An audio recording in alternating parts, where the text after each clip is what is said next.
How's that? Is against Robbie Lawler at UFC 37. He hits hard.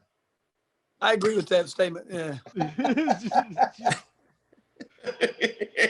Well, what seriously now, at the time, you got nothing but props for the fight, deservedly so, my friend. Thank you. But and then the fight holds up because it's something you can still show people and it becomes like a historic fight and stuff like that. But how do you look at it? How do you fix that up? Because if you look at it, he's 185 pounder that cuts to 170, and you're a 155 pounder that maybe should have been at 140. Your heroics still may not get the props they deserve for that fight. You always fought a little heavy. I agree with that. Yeah. It was weird. I had never, in high school, I always kind of walked at about 170, and I always kind of wrestled at 171. I don't know. I guess I never really knew how to cut weight. I never had to cut weight, and I just never wanted to do it in a sense. So I just never did for the longest time. I mean, that you didn't have to. What's that? You didn't have to. You were doing well while it was, so why cut weight? Yeah, that's the thing. I mean, I don't know, because I guess I was just taking that Frankie Edgar approach. Like Frankie just walked around, and then he fought a weight class up basically and was just doing great. So it's like, why worry about it? If things are going okay.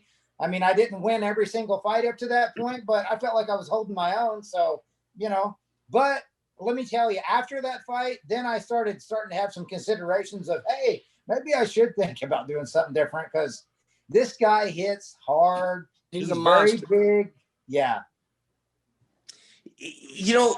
Like we had talked about this with Steve Berger like last night, and both of your records are very intense. Like you really got to look at them so you give it the proper care. So generally, like, I don't like doing back-to-back interviews like this because it needs time and love.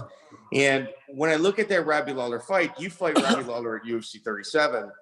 Yeah. And then Berger fights him at UFC 37.5. And it kind of tells me, and like, this is me just assuming again, and obviously you're not supposed to do that mad genius of Jeff Osborne, like the powers that be at the UFC watched yours and Steve's fight, and they go, this is what we need here. Figure it out. So they said, okay, well, we got both participants. Let's just throw them at the same guy, Robbie Lawler, who at the time was a hot hand, obviously. And, they tried to mimic that brilliance that both you and Steve, kind of manufactured on the independent scene. I think it was a nice dose for the national crowd of what people in Indiana already knew we were getting. And that extends itself to Chris, who also debuted. I think you made an earlier debut, right? You were in the UFC, like, right around there. ESG or SEG days. Yeah.